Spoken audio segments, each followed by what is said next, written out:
पितृपक्ष में भागवत कथा और गया प्रस्थान का विशेष महत्व है। कहा जाता है कि इस 15 दिन में जो कथा सुनता है और अपने पूर्वजों के उद्धार के लिए गया जाता है, पूर्वज स्वर्ग चले जाते हैं या मोक्ष प्राप्ति हो जाती है। और कथा का विशेष महत्व है। इस वक्त भदोही में है और भदोही के प्रकाशपुर गांव में है। यहाँ पर दिखाएंगे, ये महाराज जी लोग हैं, इनसे वार्ता करेंगे, बातचीत करेंगे, इनसे समझेंगे कि पितृपक्ष में ही इस कथा का विशेष महत्व क्यों होता है, इसे सुनने से क्या होता है और जो पितृ लोग हैं उनका उद्धार कैसे हो जाता है। क्या पितृपक्ष में ही हो पाता है या फिर और भी तमाम मास चलते हैं, विशेष मास चलते हैं, उसमें भी पितृपक्ष का कुछ महत्व होता है या नहीं होता है। शुरुआत महाराज जी आपसे करते हैं, बताइएगा पितृपक्ष का महत्व क्या है सबसे पहले, और इसमें इस कथा का और गया प्रस्थान का क्या महत्व है। जय माता दी। देखिए, ये 15 दिन का पक्ष होता है, या तिथि घटती है या बढ़ती है तो थोड़ा पक्ष जो है बड़ा हो जाता है या छोटा हो जाता है। तो ये जो पक्ष होता है पितरों के लिए विशेष कर होता है जी। इस पक्ष में सभी पितर अपने वंशज के द्वारा अपनी अक्षय तृप्ति की कामना करते हैं। वस्तुतः वर्ष पर्यंत अपने पितरों के निमित्त सभी प्राणी को पिंडदान और तिलांजलि देना चाहिए, लेकिन समयाभाव होने के कारण जो तिलांजलि और पिंडदान नहीं कर पाते, तो इन 15 दिनों में अपने पितरों की अक्षय तृप्ति के लिए, सद्गत के लिए, कल्याणार्थ जो है तिलांजलि और पिंडदान करना चाहिए, या उनकी मुक्ति के लिए भागवत आदि ग्रंथों का आश्रय ग्रहण करना चाहिए। पितृपक्ष में लोग कहते हैं कि इसमें भगवान की जो है कि जो पितृ होते हैं भगवान स्वरूप आते हैं और अपने परिवार की ओर निगाह डालते हैं कि हमें वहाँ से क्या मिलेगा, और फिर गया जाते हैं, वहाँ कैसे उद्धार हो पाता है, क्या प्रक्रिया वहाँ होती है महाराज जी, बताइएगा। देखिए, भगवान नारायण और भगवान शिव के अतिरिक्त मतलब जो ब्रह्म स्वरूप हैं, ब्रह्म स्वरूप जो देव हैं, उनके अतिरिक्त जो भी ब्रह्मा जी की सृष्टि के अनंतर आते हैं, चाहे देवता हो, पितर हो, मनुष्य हो आदि जो भी हैं, सभी एक दूसरे से कामना करते हैं। जैसे देवता मनुष्यों से हव्य की कामना करते हैं। हव्य माने देवताओं के लिए दिया गया भोजन। तो उनके लिए क्या है कि हवनादि के द्वारा, यज्ञ के द्वारा जो प्राप्त होता है उसे हव्य कहते हैं। और पितर जो है अपने वंशजों से कव्य की कामना करते हैं। कव्य माने होता है कि पिंडदान आदि के द्वारा उनके लिए दिया गया भोजन। अगर पितरों को कव्य नहीं दिया जाए तो सभी पितर भूख और प्यास से व्याकुल होकर के अपने वंशजों को कष्ट प्रदान करते हैं। वे जान करके अपने वंशजों को कष्ट नहीं देते।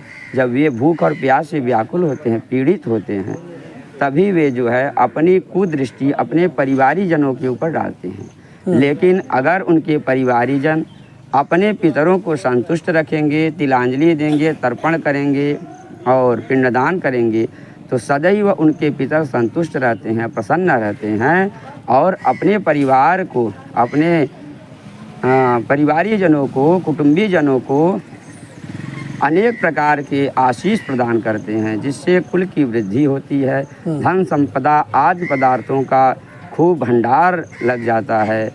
तो और आपने कहा कि गया क्षेत्र में क्यों जाया जाता है और क्यों पिंडदान किया जाता है, तो गया जो धाम है वो मुक्ति का क्षेत्र है जी।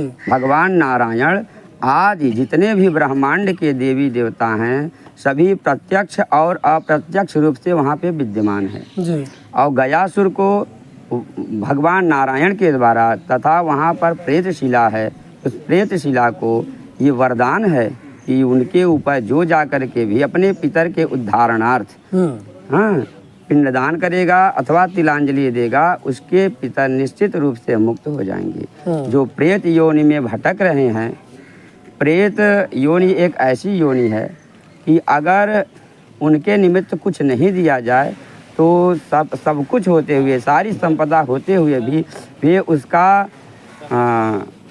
लाभ नहीं ले पाते। तो संपूर्ण लाभ उनको तभी मिलता है जब संकल्प पूर्वक उनको कुछ दिया जाए। और प्रेत शरीर में चाहे उनके निमित्त कुछ भी प्रदान करेंगे तो उन्हें प्राप्त नहीं होगा जब तक उनका प्रेतत्व नष्ट नहीं होगा। तो उनके कुटुंबी जनों को चाहिए कि अपने पितरों को प्रेत योनि से मुक्ति दिलाएं। तो प्रेत योनि से मुक्ति कहाँ मिलेगी? श्रीमद् भागवत की कथा को श्रवण करेंगे तो प्रेतत्व नष्ट होगा। गया क्षेत्र में जाकर के उनके निमित्त पिंडदान करेंगे तो प्रेतत्व नष्ट होगा। और जब प्रेतत्व नष्ट हो जाएगा तो दिव्य पितर शरीर धारण करेंगे या गंधर्व शरीर धारण करेंगे या देव शरीर धारण करके अपने कर्मानुसार अनेक प्रकार के लोगों को प्राप्त करके वे सुखी होंगे। इसलिए गया क्षेत्र में जाकर के पिंडदान करना चाहिए। और गया क्षेत्र इतना पवित्र है कि किसी भी प्रकार का कोई भी पितर प्रेतत्व को प्राप्त हुआ है या किसी भी प्रकार से असंतुष्ट है तो सब कुछ उसका जो है दुख दूर हो जाता है, प्रेतत्व नष्ट हो जाता है और वे संतुष्ट हो जाते हैं, भगवान के परम धाम को प्राप्त हो जाते हैं। अच्छा महाराज, इसी से सवाल जोड़ते हैं, जैसे आपने कहा कि प्रेतत्व को प्राप्त हो जाते हैं, तो इसमें क्या कुछ अकाल मौतें भी ऐसी होती हैं क्या कि परिवार में कुछ ऐसी मौतें होती हैं जो प्रेतत्व को प्राप्त हो जाते हैं, उनके उद्धार के लिए भी इसमें कुछ होता है? देखिए, कुछ अकाल मृत्यु को जो प्राप्त हो जाते हैं, अकाल माने होता है असमय। जैसे आपके कर्मानुसार, ठीक है, आपको 60 वर्ष की आयु प्राप्त है और 60 वर्ष की आयु आपने पूर्ण नहीं किया, 40 में आपके जीवन में मृत्यु योग रहा और मृत्यु को प्राप्त हो गए तो उसको कहा जाएगा अकाल मृत्यु। जीवन जीने की इच्छा अभी मन में थी तभी मृत्यु को प्राप्त हो गए, तो असमय मृत्यु हो जाने पर वो प्रेत योनि में चला जाता है। तथा जैसे मृत्यु के उपरांत जो समय से मृत्यु को प्राप्त होते हैं और उनका सही से पिंडदान आदि या श्राद्धादि क्रिया नहीं हुआ तो वे भी प्रेत योनि को चले जाएंगे। अच्छा। तो प्रेत भी अनेक प्रकार के होते हैं। तो प्रेतत्व के नाश के लिए हमारे धर्म ग्रंथों में अनेक प्रकार के उपाय हैं और उन उपायों को करने के उपरांत भी यदि प्रेतत्व नष्ट नहीं हो रहा है तो सबसे सर्वश्रेष्ठ उपाय श्रीमद् भागवत की कथा और गया क्षेत्र में पिंडदान ही श्रेयस्कर है। इसको करने से समस्त प्रेतत्व नष्ट हो जाते हैं। ठीक है महाराज जी, आपसे थोड़ा जानेंगे महाराज जी कि जो 15 दिन का पूरा पक्ष होता है इसमें किसी भी प्रकार का मांगलिक शुभ कार्य नहीं होता है, क्यों इसमें नहीं होता है? जब माता पिता या पूर्वज जिंदा होते हैं तो भगवान का दर्जा मिलता है कि माता पिता सब भगवान धरती पे कोई है नहीं, इससे बड़ा कोई भगवान नहीं है। मरणोपरांत ऐसा क्या हो जाता है कि जब उनका पक्ष आता है, उनका समय आता है तो इसमें किसी भी प्रकार का मांगलिक कार्य नहीं होता? इसके बारे में थोड़ा सा बताइए। जय श्री कृष्ण। जय श्री कृष्ण। ऐसा है, आपका प्रश्न उचित है। हाँ। ये 15 दिन का जो तिथि है, हाँ, ये सिर्फ पितरों के लिए दिया गया है। यह तर्पण आदि जो कर्म है यह नित्य कर्म था, लेकिन समय के अभाव के कारण लोग नहीं कर पाएंगे, इसलिए उन्हें कहा गया कि अगर आप नित्य नहीं करते हो तो हर अमावस्या को करिए। अमावस्या को भी नहीं कर पाते हो तो 15 दिन जो पितृपक्ष आएगा, यह 15 दिन हमारे पितरों की तिथि है और इस 15 दिन के तिथि में इस दिन में कोई भी शुभ कार्य नहीं किया जाता है, क्योंकि गुरु शुक्र का भी अस्तोदय का लफड़ा ये रहता है। भगवान विष्णु हरिशयनी एकादशी को शयन कर जाते हैं और जब भगवान विष्णु स्वयं विराजमान नहीं है तो शुभ आदि कर्म नहीं किया जाता है। और रहा सवाल इस बात का कि पिंडदान क्यों नहीं करना चाहिए, हमारे वैदिक सनातन धर्म में जी हर मनुष्य के पास 12 दैवत हैं, 6 अपने कुल का, 6 नाना के कुल का। और सभी सनातन धर्मियों का यह धर्म है कि वो अपने पूर्वजों के लिए यह क्रिया करें, उनका तर्पण करें, उनका पिंडदान करें। अगर ऐसा नहीं करेंगे तो उनका अनिष्ट होता है, पितृ नाराज होते हैं और जब पितृ नाराज होंगे तो घर में तमाम प्रकार की बाधाएं आएगी, अड़चन आएगा इसलिए इसको किया जाता है। और इसमें 15 दिन में कोई भी शुभ कार्य न करके लोग सिर्फ अपने पूर्वजों के लिए ही यह कर्म करते हैं। और सबसे बड़ी बात यह है कि हर मनुष्य को चाहिए, अगर उसकी श्रद्धा हो और उसको भगवान उस लायक करते हैं तो गया आदि तीर्थ में जा कर के अपने पूर्वजों के निमित्त पिंडदान आदि करना चाहिए। ठीक है महाराज जी, इस पक्ष में जो पिंडदान कर रहे हैं, जो गया जा रहे हैं, उनके पूर्वजों का कल्याण तो हो जा रहा है, उद्धार हो जा रहा है, लेकिन उनका क्या, जो ना तो श्रद्धा करते हैं, ना पिंडदान करते हैं, ना तर्पण करते हैं, उनका क्या होता होगा? उनके पूर्वज का क्या होता होगा? जो प्रदत्त को प्राप्त हो जाते होंगे, अगर अपने पूर्वजों के लिए कुछ नहीं कर पा रहे हैं तो उनका क्या होता होगा? इसके बारे में बताइए महाराज जी। जय श्रीमन नारायण जी।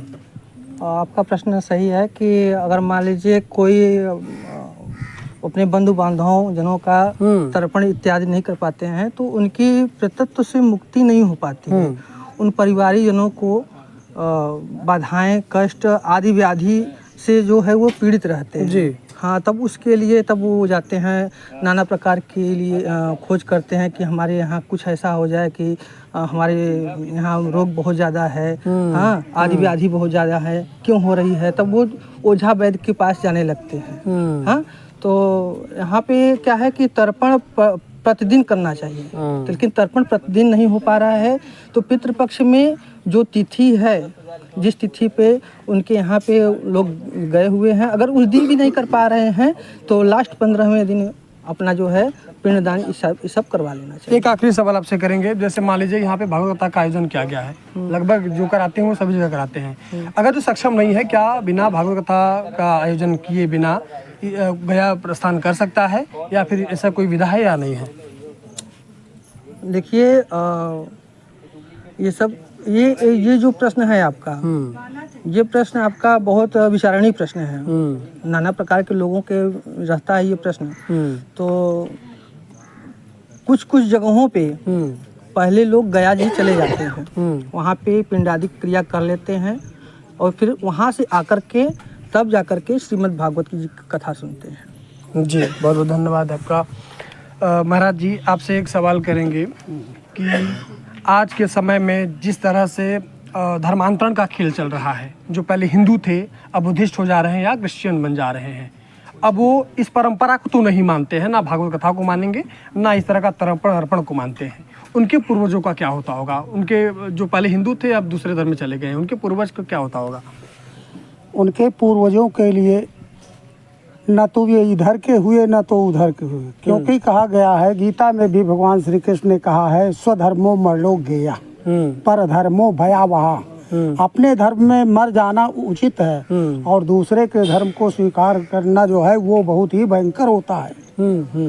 और भगवान मेरे गोविंद की कैसी कथा है, उस कथा का श्रवण गान करने मात्र से जीव का कल्याण हो जाता है। परंतु श्रद्धा, भाव, भक्ति, अश्रद्धा दतम हुत्तम तपस्तप्तम त्यजत कृतम, श्रद्धा विरहितम यज्ञम तामसम परचक्षते। यज्ञ भी कई तरीके की होती है, 3 तरीके की यज्ञ होती है।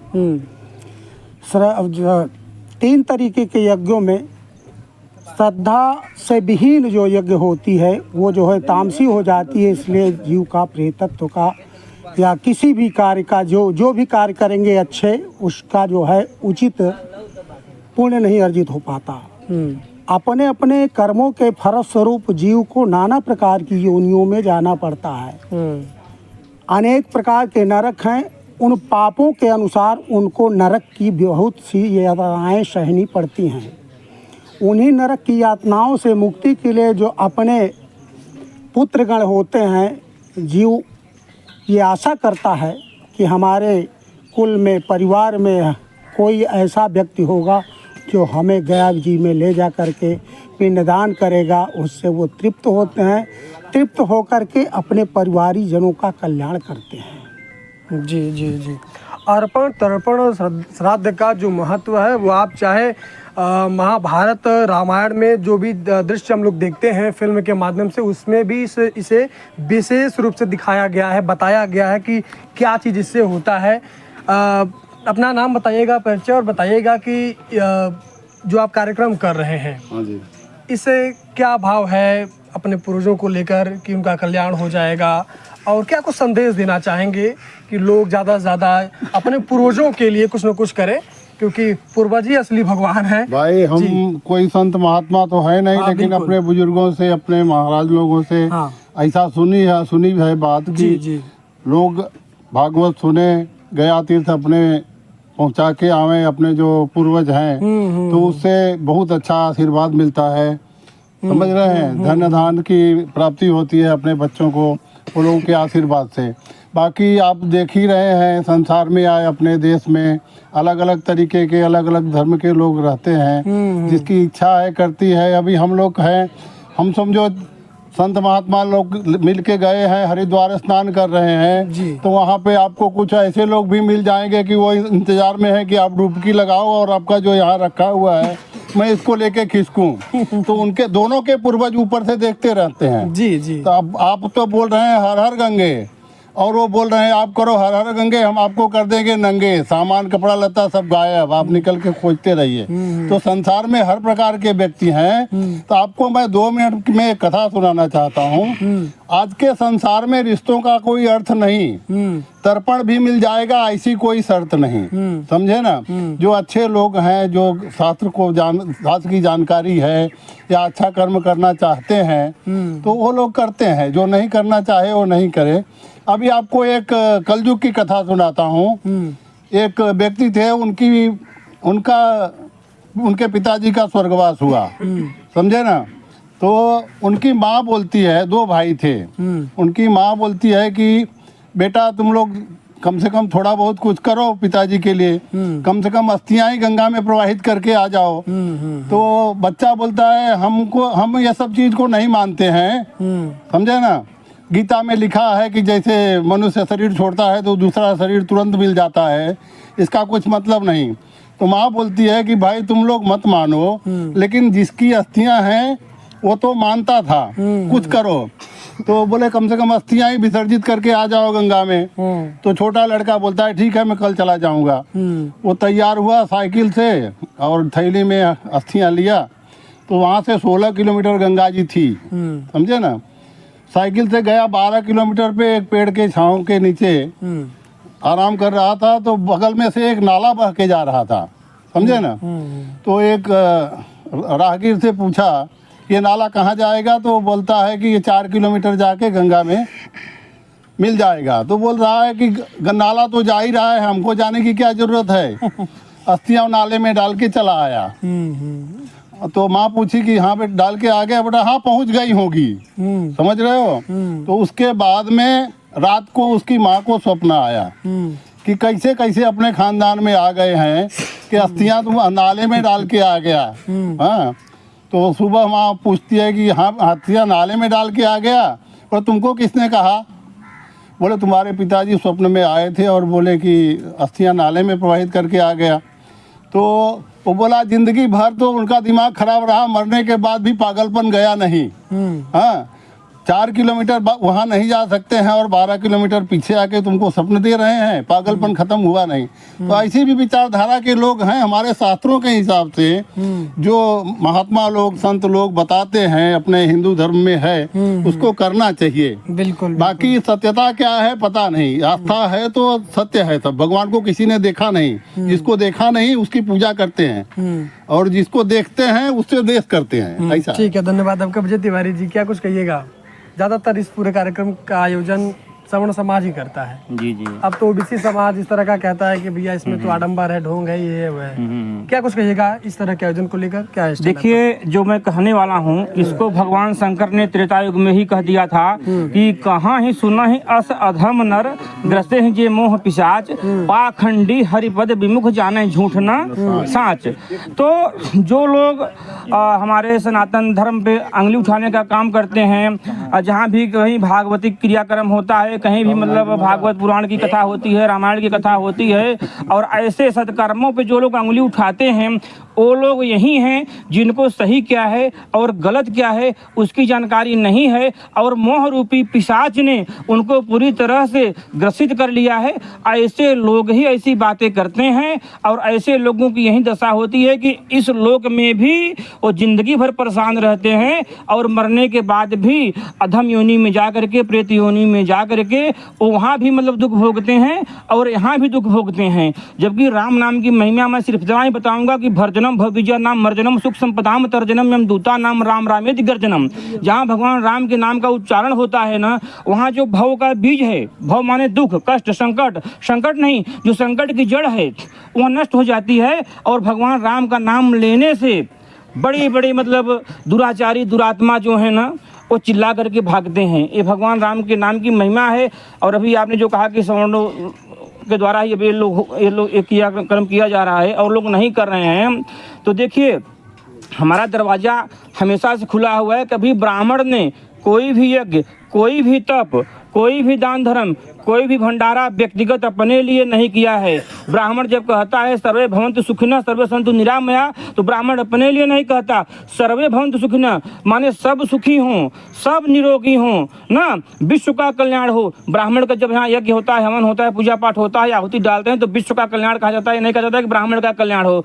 तो ब्राह्मण अपने जीवन यापन के लिए स्वयं भिक्षा मांग करके, स्वयं परिश्रम करके, मेहनत मजदूरी करके, और उसमें भी देखता है कहीं मेरे क्रिया और कर्म से पाप तो नहीं हो जा रहा है, कहीं मैं जो रोटी खा रहा हूँ वहाँ कहीं कुधान के द्वारा तो प्राप्त नहीं है। तो ब्राह्मण इतना शील, इतना समझदार, इतना त्यागी होता है। ब्राह्मण तो वहाँ दधीच होता है कि अपनी हड्डियों का भी दान कर देता है विश्व के कल्याण के लिए। लेकिन समस्या यहाँ है कि लोग ब्राह्मण को गाली दे करके, ब्राह्मण को नीचा दिखा करके, ब्राह्मण का अपमान करके वो खुद ब्राह्मण बनना चाहते हैं।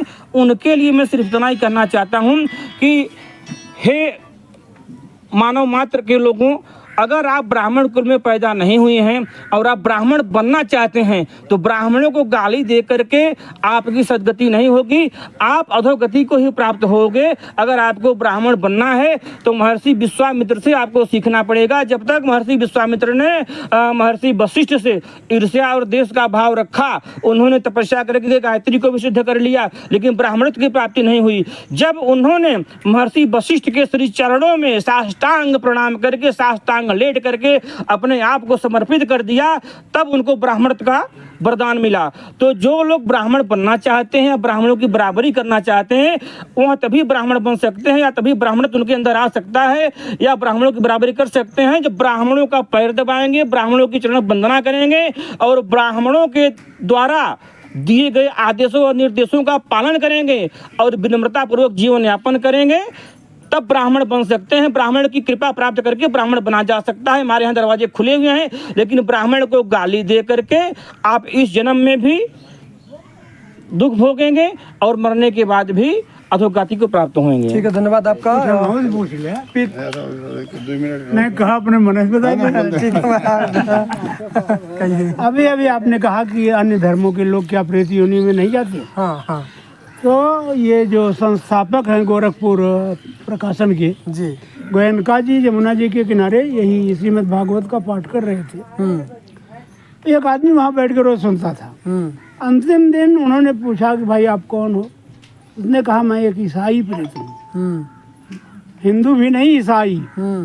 ईसाई प्रेत हूँ। तो कहा क्या चाहते हो? कहा कि आप किसी ब्राह्मण से गया में हमारा पिंडदान करा दें।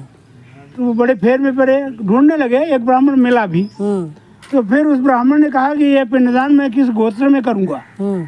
तो उसने कहा कि वो आए वहीं, फिर जमुना किनारे स्मरण किए, वो प्रेत प्रकट हुआ। उसने कहा कि आप कश्यप गोत्र में बांध दीजिए।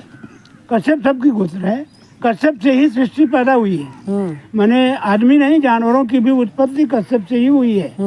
पक्षी, गर्भ जी भी उन्हीं से। हाँ। तो अन्य लोग भी तर्पण गया में कर सकते हैं, लेकिन वो जरूरत नहीं समझते, इसलिए नहीं करते। हिंदू खास करके सनातन धर्मी करते हैं, और इसमें थोड़ा खर्च बढ़ता है, सबके बस का भी नहीं होता है। आप कम खर्च में भी इसको कर सकते हैं। बिल्कुल बिल्कुल।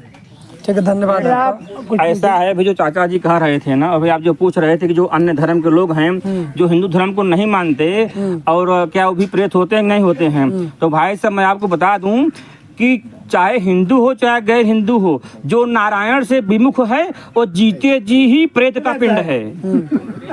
ठीक है। सनातन धर्म में जितना भी आप अनुभव कर पाते हैं या फिर इस पूरे धरती पर पूरे संसार में जो आप अनुभव करते हैं वही सत्य सनातन है। और इस परंपरा को अगर आप मानते हैं, अगर आप ये मानते हैं कि वृक्ष में भी जीव है, पत्थर में जीव है, हर कण में जीव है, तो अपने पूर्वजों के लिए तर्पण अर्पण और श्राद्ध जरूर करिए। भगवत कथा का श्रवण करिए, इससे भगवत प्राप्ति होती है, आत्मसंतुष्टि होती है और ईश्वर का विशेष कृपा आप पर हो जाता है। 15 दिन का जो ये दिन होता है ये अपने पूर्वजों के लिए होता है, उनका ध्यान करिए, उनके लिए अर्पण तर्पण करिए और आशीर्वाद लीजिए और बाकी आप अपना जीवन धन्य कीजिए। बाकी आप देखते रहिए द रियल हिंदुस्तान। मेरा नाम विपिन हुआ। प्रेम से बोलिए श्री कृष्णचंद्र भगवान की।